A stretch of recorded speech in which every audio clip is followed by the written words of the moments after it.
Yes, hello everybody and welcome to the very first episode of Stories with Old Mate. Thanks to Mate Internet and Mobile, award-winning Aussie service mobile plans from just $20. My name's Sam Edmund. Next to me is me old mate, Liam Pickering, the Geelong Best and Fairest winner. How you doing, old mate? I'm going very well, Sammy. It's good to be here. And, geez, I tell you what, you say anything to Hutchie and all of a sudden Hutchie's got me. I should be having a beer when I'm doing this segment. Simple as that. Because when you're telling stories, they're normally at a sportsman's night or they're normally sitting at the bar with your mates having a pot. More sort of dimly lit than what we are here, but nevertheless, the stories are the stories and you've got an absolute treasure trove of them. Now, when I think of your career and I think of the club you played for, it's impossible not to be drawn by a man by the name of Gary Ablett Sr., who was an absolutely fascinating character. Can you regale us with a story around Gary Ablett Sr.? Well, I can. I could give you a number of stories about Gary. Superstar player, we know that. Didn't have the great awareness of who was around him and what was around him, really. I mean, he wasn't a person that read the papers a lot. He wasn't really into other sports.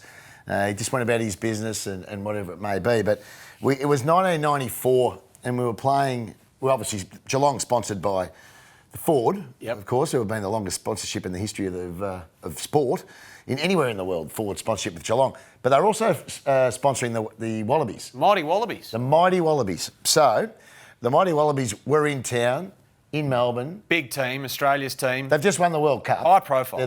So it's your George Gregans, it's all these sort of characters. David Campese, you name it, they were all there. Anyway, so the whole idea was to get the Wallabies down to Geelong for a bit of a promo, kicking a catch with the players, for the camera, the TV cameras, for the news services. Yep. Then we'll go and have a dinner that night where we'd be sitting with the Wallaby players, the Cats and the Wallabies, and we'd have a guest speaker. Bob Jones, I think, was the Wallabies coach, and Malcolm Blight was the Geelong coach. And anyway, it was a who's who in the room with all the Wallabies there. Anyway, so before the game comes, but we've got to do a normal training session. Yep. So we've got to do a little bit of a photograph sort of session with them beforehand for the cameras. But then we're going to do a normal training session. Then we're going upstairs. Then we're going up, right? So we're getting at Cardinia Park. At Cardinia Park, in the old rooms, which weren't that big. They weren't a really big setup like they are now. Intimate. They were intimate. Yeah, you're on top of each other, really. Yeah. Anyway, so we're sitting there getting strapped, ready to go. All the players are filing around there, putting on their shorts. I'm sitting up on a ledge where they used to strap your ankles. So I was sitting up next to Robert Scott and Lee Tudor, myself. Over here, the lockers are all around there. Over here is two massage tables, one of which has got Gary Ablett. Yep. He's got his head down in the hole, his hands are over the top, his stringy hair's hanging down. All good. Anyway, with that... Stringy hair. Well, it used to hang over the top. Yep. Anyway, and in walks David Campese. And he didn't walk in. He was the best player in the world. Hey, the king of the goose. He was the big man on campus. He had a presence. So he strutted into and we all spotted him straight away. Campese. We're doing a bit of that stuff. Yeah. Anyway, he goes over and he's not looking at one other player. He's just got the chest out. He's peacocked his way over to one of our trainers, Noel.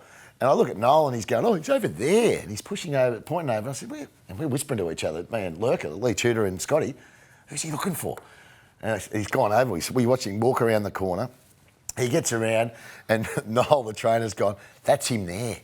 Anyway, so Campo doesn't acknowledge any of us. Yeah. He just walks straight on past us like we're insignificant. And he walks over to Gary Sr. He taps him on the shoulder. Gary just looks up like that and says, I'm having a massage, mate. I'll get you for that autograph when I finish. No! Puts his head back in the hole. Poor old Campo had to walk out about 5'6". He shrunk down to a normal-sized man, and out he went. No way. He had no idea who he was. He didn't have any idea. And when he left, everyone went, what are you doing, Gazza? And he said, who is he? What? And what do you reckon was on the news that night, Sammy? What do you reckon? Campese handballing the ball to Ablett, throwing the ball to Campese.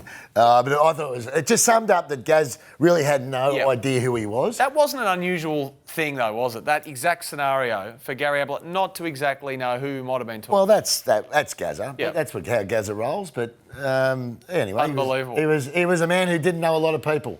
As in, wasn't aware of a lot of people, but he was a superstar player. Stories with old mate. I love it. All thanks to Mate Internet and Mobile, award-winning Aussie service mobile plans from just $20.